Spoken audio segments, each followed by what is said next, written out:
Good afternoon, ma'am. Good afternoon.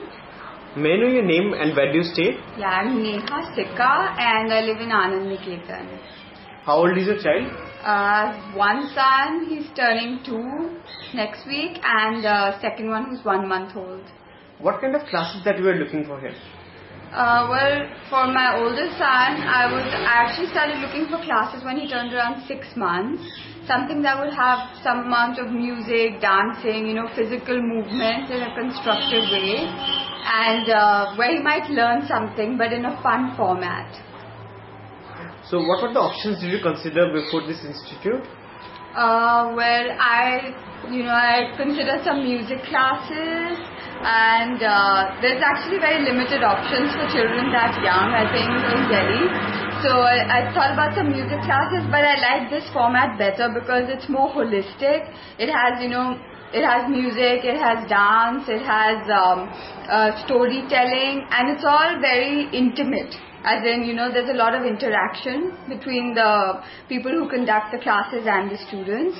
And also, it's about spirituality, which is one element I really liked, which I didn't find anywhere else. So they're talking about things like, different gods and, in a very child-friendly way, through stories, through dancing, through music. So that's what really appealed to me. So, which one did you finally choose? I've been bringing my son to Mowgli's for the last year and a half now. Based on your experience, 2 good things about Mowgli's Gurukul? Well, one of course is that I think they have a very unique product offering where they talk about, like I said, gods and different festivities, different festivals. So there's a lot of talk from our own culture or even other cultures which are in our country that children should know about.